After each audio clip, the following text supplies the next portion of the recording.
playing the game, the one that will take me to my... Welcome to Infected Mushroom's iWish plugin tutorial. iWish is a granular note freezer. The plugin samples the incoming audio, and when you hit a note, it plays part of it back as a loop. The loop is so short and plays so fast that it creates an audible pitch. The pitch is determined by the note played on your keyboard. Lower notes will produce longer loops, while higher notes will produce shorter loops. You may use the plugin to capture individual pitch cycles and repeat them, essentially freezing time. The iWish plugin is a MIDI effect and it needs an audio input to work, so I'll record some audio for the demonstration. Converting vegetarians, converting vegetarians. I'm definitely not a singer, but this should do. Now I'll open an instrument track for iWish. I'm using Logic for this demo. If you're using Cubase or Live, please refer to our manual for instructions on how to load the plugin. And here I select iWish from the list of plugins. Open the plugin's interface and set the sidechain input to the audio track we just recorded. Mute the original track, as now the audio flows through our plugin.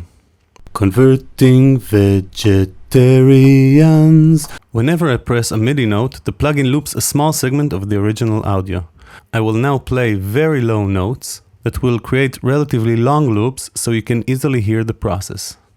Converting vegetarians.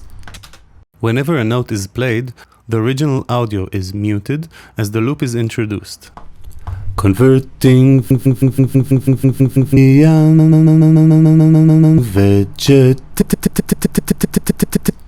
Playing higher notes will create smaller loops with a recognizable pitch. Converting vegetarians. Converting vegetarians. You've probably noticed that some of the notes were not played on time. Instead of sampling the vowel as I intended, it samples some consonants or noise that was in the original audio. So now I will edit the MIDI notes in a way that they catch the right bits of audio to loop.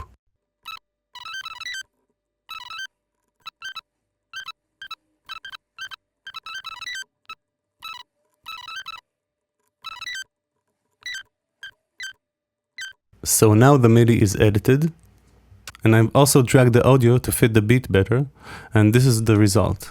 Converting vegetarians. Converting vegetarians. So far, this effect sounds like an extreme setting of some pitch correcting plugins on the market. But if we tune the MIDI an octave lower, a different, more granular sounding effect is achieved. Converting vegetarians. Converting vegetarians. If we use a different pitch than the original audio, it will impose that pitch as long as the note is playing, but it will not affect the dry signal, which will still play at the original pitch. Converting vegetarians. Converting vegetarians. There is a way for this plugin to impose any pitch on any piece of audio. This method involves playing fast repetitive notes.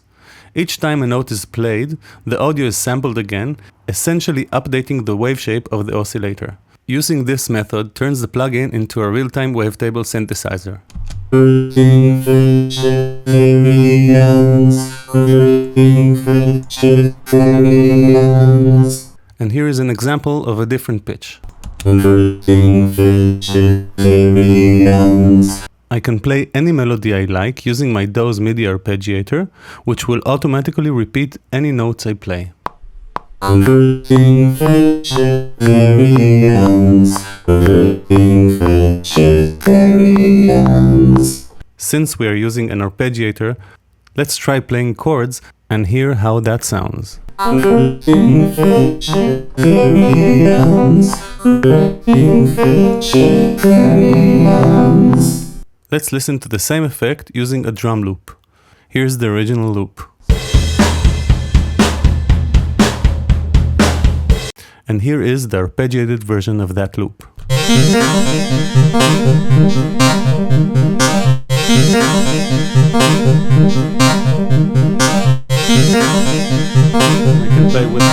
Let's have some fun and play with the parameters of the plugin.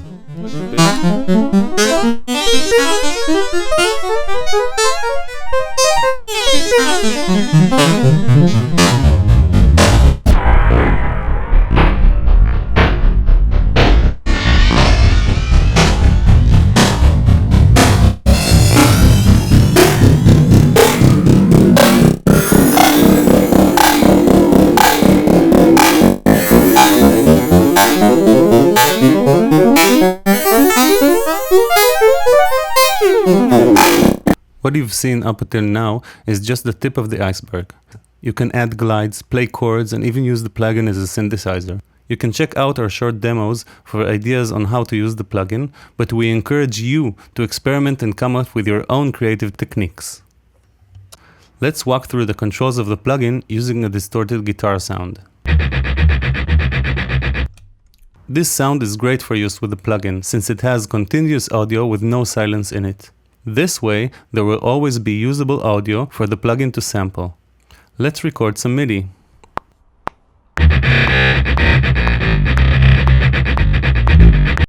And now I'll just quantize my MIDI notes. If I use lower octaves, I can hear the individual cycles of the loop.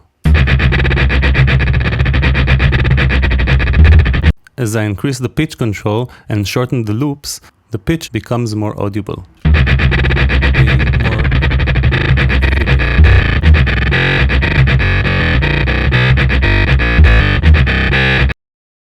The formant control changes the harmonic content of the loop by speeding up or slowing down the audio within the loop. While the loop keeps its original length, the audio inside the loop is being pitched up or down, much like oscillator sync on analog synthesizers.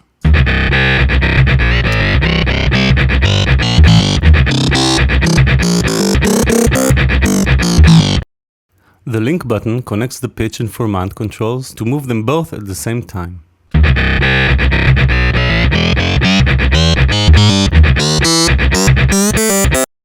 When the link button is on, the pitch knob also controls the formant, while the formant knob is used to set the offset between the two controls.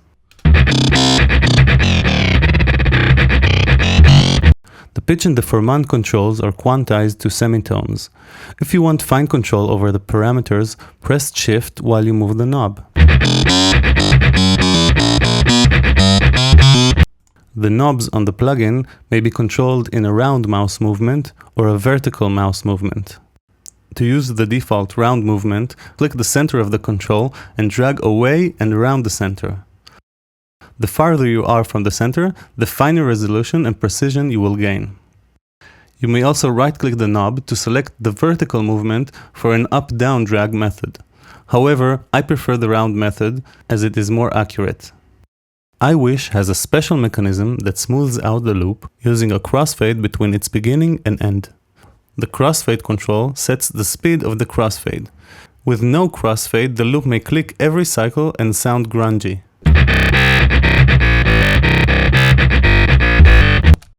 Changing the crossfade's length smooths the loop gradually.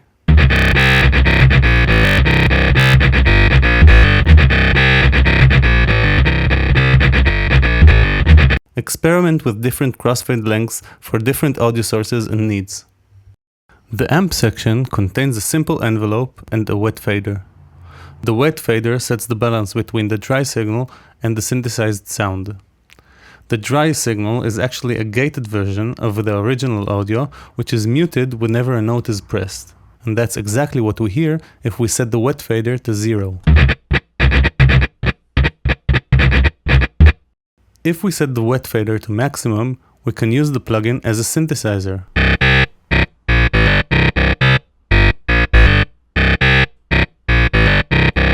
And when on 50%, you will hear both at the same level.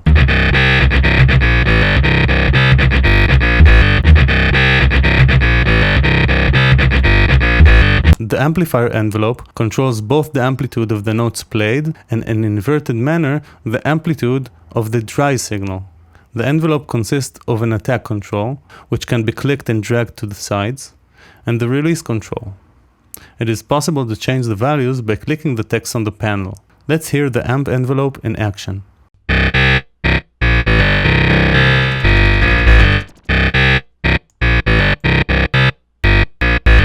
Beware, setting the envelope values to 0 may introduce clicks into your sound. Let's look at our modulation section. On the right, we have our modulation envelope. It's not an ordinary envelope, it consists of two steps. The delay, which sets the amount of time it takes for the envelope to start working, and the decay, which sets the time it takes to reach maximum. You may also set the curve of the decay stage by dragging the middle section up and down. I'll now set the delay to be longer than the short notes, and this way the envelope will only affect the long notes.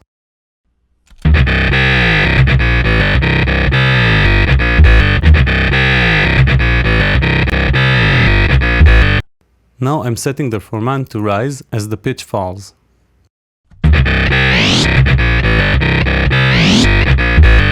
And now both of them fall. It is also possible to link between the controls.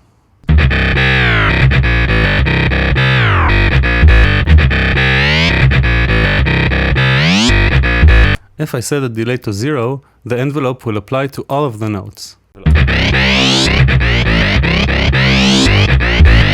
The LFO has several controls.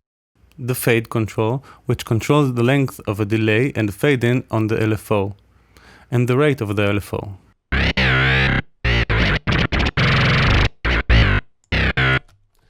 Just like the envelope, it is possible for the LFO to affect only the longer note by the use of the fade-in control.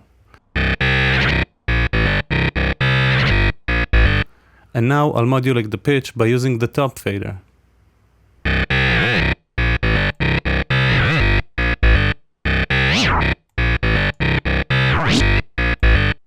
The LFO can be retriggered every note. It can also be synced to tempo.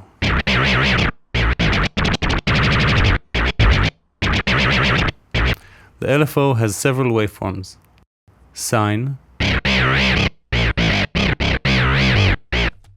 triangle, so, which can be used as so down, or as so up, square, random, and a smoothed random.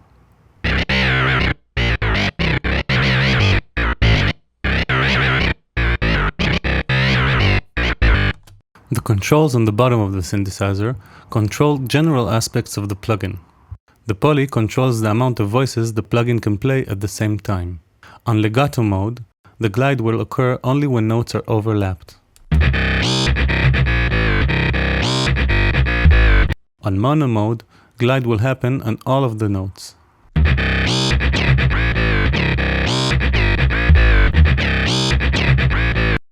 The glide knob sets the time it takes for one note to glide to the other.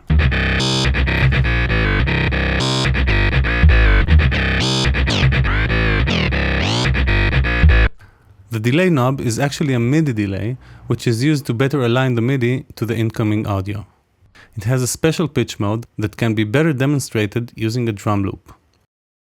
Drum loops often have quiet bits between the drum hits. When you hit a key, the plugin plays a loop of the audio that just came before it. So if you play a note just as the drum hit starts, the drum hit will be replaced by a loop of the quiet audio that came before it. The pitch mode delays the MIDI by a whole pitch cycle just to sample the first little loop on the beat. This is what it sounds like with no delay. And this is what it sounds like with pitch mode on.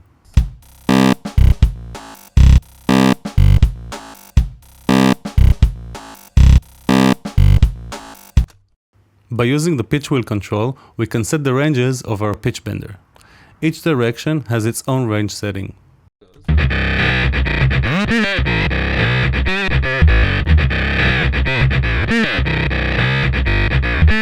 The plugin has a basic preset list used for transferring preset banks between different DAWs. You can save your presets and load them later. You can also load your friend's external preset banks. The presets are in XML format and can be edited using a text editor. However, we recommend using your DAW's preset manager for everyday preset needs. By right-clicking any parameter, you can assign MIDI control changes to that parameter. Auto-detect will assign the first controller you move to that parameter. You can also assign or unassign them manually. It is also possible to assign and unassign the modulation wheel to control the depth of the pitch LFO. This allows for a quick vibrato. That's it for this tutorial. We've just scratched the surface of what the plugin does, but you should now understand it better and be able to create your own truly one-of-a-kind sounds. Have fun freezing time. I wish to give, to take, to make, to shake. I wanna see it happen.